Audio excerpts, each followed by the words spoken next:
नमस्कार विद्यार्थियों, मैं पंकज पांडे हिंदी परिवार में आपका बहुत बहुत स्वागत करता हूं।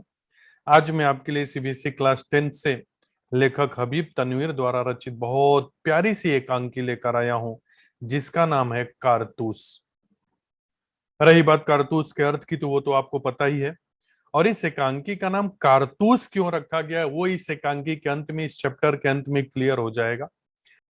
ये एकांकी एक ऐसे जाबाज के साहसिक कारनामों का वर्णन है जिसका एकमात्र उद्देश्य था, जिसका एकमात्र लक्ष्य था अंग्रेजों को देश से खदेड़ना, जिसने ईस्ट इंडिया कंपनी के हुक्मरानों की नींद हराम कर दी थी, जो इतना निडर था कि शेर की माद में पहुंचकर, अर्थात ईस्ट इंडिया कंपनी के खेमे में जाकर, ईस्ट इंडिया कंपनी के कर्नल से ही कारतूस हासिल कर लाया था। वो जाबाज था वजीर अली, जो अवध के नवाब आसिफुद्दौला का बेटा था और शहादत अली का भतीजा। मतलब शहादत अली और आसिफुद्दौला भाई भाई थे। वजीर अली अंग्रेजों से इसलिए और ज्यादा नफरत करता था क्योंकि अंग्रेजों ने, ईस्ट इंडिया कंपनी ने शहादत अली के साथ मिलकर वजीर अली से उसका राज्य छीन लिया था। वजीर अली को अवध के शासन से हटा दिया था और वजीर अली का राज्य शहादत अली को सौंप दिया था और वजीर अली को उस राज्य से निकाल दिया था। इसलिए वजीर अली ने अपना एक ही लक्ष्य बनाया था कि अंग्रेजों को इस देश से खदेड़ना। तो इस पूरी एकांकी में वजीर अली के साहसिक कारनामों का ही वर्णन किया गया है। तो वजीर अली अंग्रेजी सेना के बीच में कैसे गया, उनसे कारतूस कैसे हासिल किया और अंग्रेजी सेनाओं को, ईस्ट इंडिया कंपनी को देश से भगाने के लिए क्या क्या प्लानिंग किया, वो इस हम एकांकी में देखेंगे। अगर आप भी चाहते हैं कि एकांकी आपको अच्छे से समझ में आ जाए, तो वीडियो बिना स्किप के अंत तक जरूर देखिएगा। मैं आपको भरोसा दिलाता हूँ, आपने वीडियो अंत तक देखा तो ये एकांकी आपको अच्छे से समझ में आ जाएगी। और वीडियो पसंद आए तो दो लाइक, कमेंट और दोस्तों में जरूर शेयर करना, क्योंकि मेरा एक ही लक्ष्य है, एग्जाम में आपको अच्छे मार्क्स आ गए तो मैं समझूंगा मेरा मेहनत सफल हुआ। तो आइए शुरुआत करते हैं। और इसमें जो मुख्य किरदार में है कर्नल, लेफ्टिनेंट, सिपाही और सवार। सवार मतलब वजीर अली। ये जो एकांकी है वो सिर्फ 5 मिनट की है। ये जो घटना घटी वो 5 मिनट में घटित हुई है। जमाना था सन 1799 का, 1799 का। समय रात का था। स्थान था गोरखपुर के जंगल का, जहां कर्नल कालिंज के खेमे का अंदरूनी हिस्सा था। और दो अंग्रेज आपस में जहां बैठकर बात कर रहे हैं, पहले थे कर्नल कालिंज और दूसरे थे लेफ्टिनेंट। खेमे का बाहरी हिस्सा है, चांदनी फैली हुई है, चांदनी रात है, अंदर लैंप जल रहा है और यहीं से शुरुआत होती है दो अंग्रेजों के बातचीत की। और सबसे पहले कर्नल कहते हैं, जंगल की जिंदगी बड़ी खतरनाक होती है। तो लेफ्टिनेंट कहते हैं, अरे हफ्तों हो गए यहाँ खेमा डाले हुए, सिपाही भी तंग आ गए हैं। ये वजीर अली आदमी है या भूत, हाथ ही नहीं लगता। हम लोग एक हफ्ते से यहाँ डेरा लगाए हुए हैं, लेकिन वजीर अली पकड़ में ही नहीं आ रहा है, वो आदमी है या भूत है। तो कर्नल कहते हैं, अरे वजीर अली के अफसाने सुन के तो रॉबिन हुड के कारनामे याद आ जाते हैं। यहाँ एक और कैरेक्टर की एंट्री हुई है, रॉबिन हुड। ये एक शानदार तीरंदाज और तलवारबाज था। रॉबिन हुड अपने साहसिक कारनामों से करता क्या था, ये अमीरों की संपत्ति को लूटकर, अंग्रेजी शासकों की संपत्ति को लूटकर गरीबों में बांटता था। तो कर्नल कहते हैं कि मुझे तो वजीर अली का नाम सुनकर रॉबिन हुड याद आ गया। अंग्रेजों के खिलाफ उसके दिल में किस कदर नफरत है। कोई 5 महीने हुकूमत की होगी, सिर्फ 5 महीने शासन किया था, मगर इस 5 महीने में वजीर अली ने अवध के दरबार को, अवध के राज्य को अंग्रेजी असर से बिल्कुल पाक कर देने में तकरीबन कामयाब हो गया था, लगभग सफल हो गया था। उसने अवध के राज्य से अंग्रेजी शासन को लगभग समाप्त कर दिया था। इतना साहसी था। लेफ्टिनेंट कहते हैं, अच्छा कर्नल कालिंज, ये सादत अली कौन है? मैंने आपको पहले ही बता दिया सादत अली कौन है। आसिफुद्दौला का भाई है और वजीर अली का चाचा है। और अंग्रेजों ने वजीर अली के राज्य को शहादत अली को ही सौंपा था और वजीर अली को अवध से बाहर निकाल दिया था। तो कर्नल कहते हैं आसिफुद्दौला का भाई है वजीर अली का और आसिफुद्दौला का दुश्मन। असल में हुआ यह था कि जब नवाब आसिफुद्दौला के यहाँ लड़के होने की कोई उम्मीद नहीं थी, बेटा होने की उम्मीद नहीं थी, तो शहादत अली बड़ा खुश था, प्रसन्न था कि अब आसिफुद्दौला के बाद इस अवध का शासक मैं ही बनूंगा। लेकिन जो वजीर अली का जन्म हुआ, वजीर अली की पैदाइश ही हुई, तो शहादत अली ने उसको अपनी मौत का ख्याल किया। शहादत अली डर गया कि अब मैं करूं तो करूं क्या, अब तो मुझे राज्य मिलने वाला नहीं है। तो लेफ्टिनेंट कहते हैं मगर ये बताओ, शहादत अली को अवध के तख्त पर बिठाने में क्या मसलेहत थी, क्या रहस्य है, आपने शहादत अली को अवध का शासक क्यों बनाया? तो कर्नल जवाब देते हैं बात यह है लेफ्टिनेंट कि शहादत अली हमारा दोस्त है और बहुत ऐश पसंद आदमी है, उसे ऐशो आराम की जिंदगी पसंद है।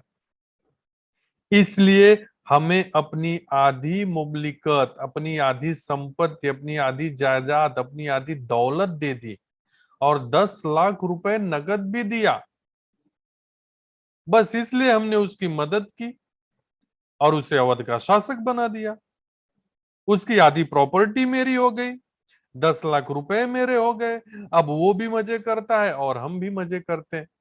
अब यहां आपको समझ में आ गया होगा कि ईस्ट इंडिया कंपनी ने शहादत अली को अवध का शासक क्यों बनाया। अब बात आगे बढ़ती है और लेफ्टिनेंट कहते हैं सुना ये वजीर अली अफगानिस्तान के बादशाह शाह जमा को हिंदुस्तान पर हमला करने की दावत दे रहा है। तो कर्नल कहते हैं अरे वजीर अली से पहले अफगानिस्तान को हमले की दावत तो टीपू सुल्तान ने भी दी थी, फिर वजीर अली ने भी उसे दिल्ली बुलाया, शाह जमा को दिल्ली बुलाया और फिर शमसुद्दौला ने भी शाह जमा को दिल्ली बुलाया। ये सब ईस्ट इंडिया कंपनी के खिलाफ हो गए हैं। तो लेफ्टिनेंट कहता है कौन, शमसुद्दौला कौन है? तो कर्नल ने जवाब दिया कि बंगाल के नवाब का रिश्ते में भाई है शमसुद्दौला और बहुत ही खतरनाक आदमी है। अब लेफ्टिनेंट को डर लगने लगा, तो कहते इसका मतलब तो ये हुआ कि कंपनी के खिलाफ सारे हिंदुस्तान में एक लहर दौड़ गई है, सारे हिंदुस्तानी इस कंपनी के खिलाफ हो गए हैं। कर्नल कहते हैं जी हाँ, और अगर ये कामयाब हो गई ना तो बक्सर और प्लासी के कारनामे धरे के धरे रह जाएंगे और फिर कंपनी ने जो कुछ लॉर्ड क्लाइव के हाथों हासिल किया है वो लॉर्ड वेल्जली के हाथों सब कुछ खो बैठेगी। अब यहाँ दो युद्धों का जिक्र हुआ, एक बक्सर का युद्ध, एक प्लासी का युद्ध। तो बक्सर का युद्ध 1764 ईस्वी में 1764 में हुआ था। एक तरफ ईस्ट इंडिया कंपनी थी, एक तरफ बंगाल के नवाब मीर कासिम, अवध के नवाब शुजाउद्दौला और मुगल बादशाह शाह आलम थे। और इस युद्ध में अंग्रेजों की जीत हुई थी। और प्लासी का युद्ध 1757 ईस्वी में हुआ था, 1757 में हुआ था। बंगाल के नवाब सिराजुद्दौला ने अंग्रेजों के खिलाफ जंग लड़ा था। तो कर्नल कहते ये जो जीत हमने हासिल की है ना, अगर ऐसा ही चलता रहा, सारे हिंदुस्तानी अंग्रेजी हुकूमत के खिलाफ हो गए ना, तो जो लॉर्ड क्लाइव के हाथों हमने हासिल किया वो लॉर्ड वेल्जली के हाथों सब खो बैठेंगे। लेफ्टिनेंट कहते हैं वजीर अली की आजादी बहुत खतरनाक है, हमें किसी न किसी तरह इस शख्स को गिरफ्तार कर लेना चाहिए। अगर ये ऐसे ही बाहर रहा तो हमारे लिए ठीक नहीं है। कर्नल कहते हैं आप ठीक कह रहे हैं, मैंने पूरी एक फौज उसके लिए लगा दिया है, पूरी एक फौज उसका पीछा कर रही है, बरसों से वो हमारी आंखों में धूल झोंक रहा है, इन्हीं जंगलों में फिर रहा है, लेकिन हमारे हाथ नहीं आता। हाँ उसके साथ चंद जाबाज हैं, मुट्ठी भर आदमी है, मगर इतना दमखम है कि वो हमारे हाथ ही नहीं आ रहे हैं। वो 10 लोग हमारी 1000 सेना के बराबर हैं, इतना दमखम रखते हैं। तो लेफ्टिनेंट कहते हैं मैंने ये भी सुना है कि वजीर अली जाति तौर पे बहुत बहादुर आदमी है। कर्नल कहता है अरे बहादुर है ना, अरे बहादुर न होता तो कंपनी के वकील का कत्ल थोड़ी न करता, कंपनी के वकील की हत्या थोड़ी न करता। लेफ्टिनेंट कहते हैं ये कत्ल का क्या क्या ही किस्सा हुआ था कर्नल? कर्नल कहते हैं किस्सा यह हुआ था कि जब वजीर अली को उसके पद से हटाने के बाद हमने वजीर अली को बनारस पहुंचा दिया और उसे 3 लाख रुपया सालाना वजीफा मुकर्रर किया। लेकिन कुछ महीने बाद गवर्नर जनरल ने उन्हें कोलकाता तलब किया, कोलकाता बुलाया। वजीर अली को यह बात अच्छी नहीं लगी। वजीर अली ईस्ट इंडिया कंपनी के वकील के पास गया, जो बनारस में ही रहता था। उसे शिकायत की कि गवर्नर जनरल उसे कलकत्ता क्यों बुला रहे हैं, वो बनारस में ही खुश है। वकील ने शिकायत की परवाह नहीं की, उल्टा उसे ही बुरा भला सुना दिया। और वजीर अली के तो दिल में यूं ही अंग्रेजों के खिलाफ नफरत कूट कूट कर भरी थी। वजीर अली भी पुष्पा के पुष्पराज जैसा था। मैं झुकेगा नहीं साला। उसने भी खंजर निकाला और वकील का काम तमाम कर दिया। फिर लेफ्टिनेंट ने पूछा, कत्ल करने के बाद वहां से भाग गया या वहां रुका? तो कर्नल कहते अपने जानिसारों समेत आजमगढ़ की तरफ भाग गया। अपने दोस्तों के साथ, अपने साथियों के साथ, अपने जानकारों के साथ आजमगढ़ की तरफ भाग गया। और आजमगढ़ के हुक्मरान ने, आजमगढ़ के शासक ने उन लोगों को अपनी हिफाजत में घाघरा तक पहुंचा दिया। और अब ये कारवां, ये झुंड, ये ग्रुप, ये समूह इन जंगलों में कई साल से भटक रहा है। तो लेफ्टिनेंट कहते लेकिन ये बताओ कर्नल, वजीर अली की स्कीम क्या, उसकी प्लानिंग क्या है? उसकी प्लानिंग ये है कि वो किसी तरह नेपाल पहुंच जाए और अफगानी हमले का इंतजार करे और अपनी ताकत बढ़ाता रहे। शहादत अली को उसके पद से हटाकर खुद अवध का शासक बने, फिर से अवध पर कब्जा करे और अंग्रेजों को हिंदुस्तान से निकाल दे। यही है उसकी पूरी प्लानिंग। तो लेफ्टिनेंट कहते, अच्छा नेपाल पहुंचना तो कोई मुश्किल काम नहीं है, मुमकिन है कि वो नेपाल पहुंच भी गया होगा अब तक।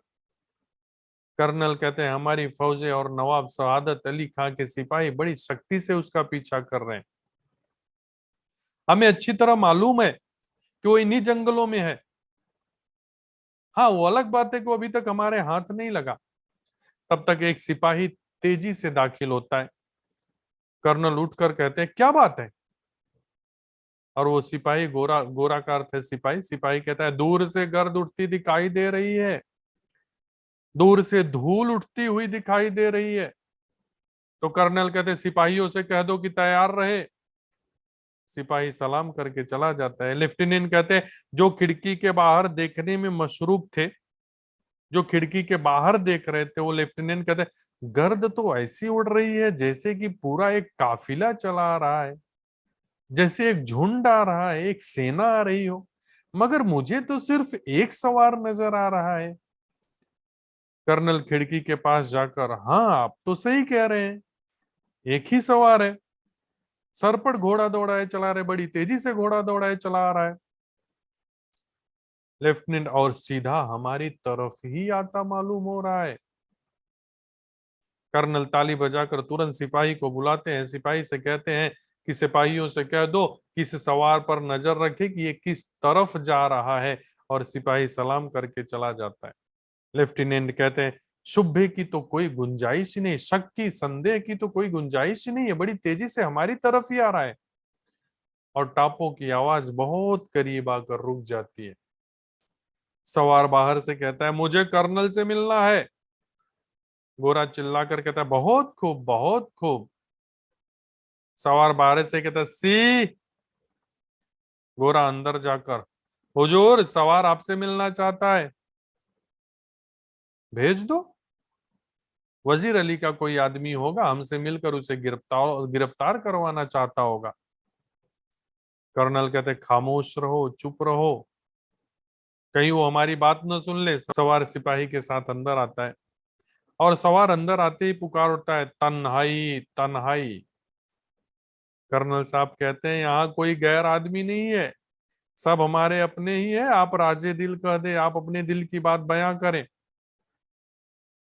सवार कहता है दीवार हमगोश दारत तन्हाई। दीवार हमगोश दारत मतलब दीवारों के भी कान होते हैं। मुझे एकांत चाहिए, मुझे तन्हाई चाहिए। कर्नल लेफ्टिनेंट और सिपाही को इशारा करता है, दोनों बाहर चले जाते हैं। जब कर्नल और सवार खेमे में तन्हा रह जाते हैं, अकेले रह जाते हैं, तो जरा वक्फे के बाद रुक कर, थोड़ी देर रुकने के बाद चारों तरफ देखकर सवार कहता है अरे आपने यहाँ इस मुकाम पर क्यों खेमा डाला है? आपने यहाँ तंबू, आपने यहाँ फौज क्यों जमा की हुई है? कर्नल कहते हैं कि कंपनी का आदेश है, कंपनी का हुक्म है, वजीर अली को गिरफ्तार करना है। सवार कहता है लेकिन इतना लाओ लश्कर क्या मायने? अरे एक वजीर अली को गिरफ्तार करने के लिए इतनी फौज की क्या जरूरत है? कर्नल कहते हैं कि गिरफ्तारी में मदद करने के लिए। सवार कहता है वजीर अली की गिरफ्तारी तो बहुत मुश्किल है साहब। क्यों? अरे वो एक जांबाज सिपाही है, निडर सिपाही है, उसे गिरफ्तार करना थोड़ा मुश्किल काम है। कर्नल कहते वो तो मैंने भी सुन रखा है, कुछ नया बताओ उसके बारे में, आप क्या चाहते हो? वैसे आप यहाँ क्यों आए हो?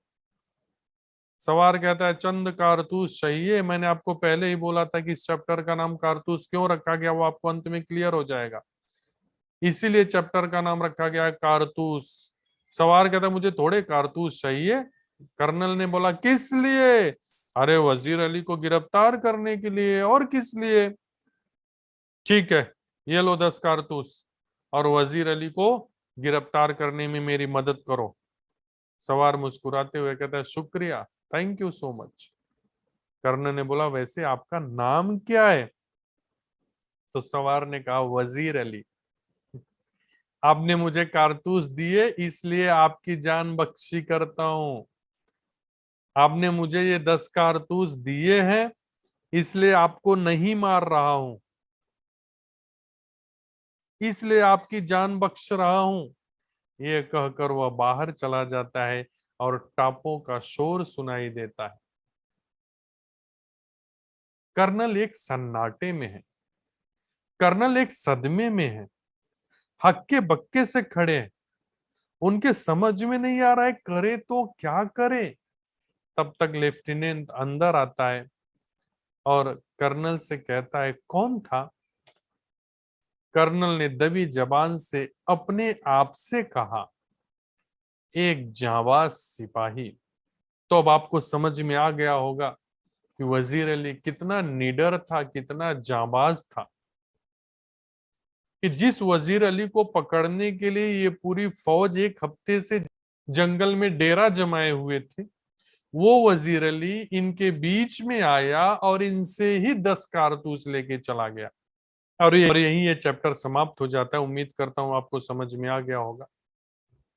अगर वीडियो पसंद आए तो लाइक, कमेंट और दोस्तों में जरूर शेयर कर दें। और अभी तक चैनल को सब्सक्राइब नहीं किया है तो चैनल को सब्सक्राइब करके बेल आइकन का बटन दबा दें, जिससे आगे आने वाले वीडियो आपको जल्द से जल्द मिल सके। और इस चैनल को अपना प्यार दुलार देते रहिए। इस चैनल के वीडियो को दोस्तों में शेयर करते रहिए। मिलेंगे हम नए वीडियो में नए टॉपिक के साथ, तब तक के लिए बाय बाय, टेक केयर।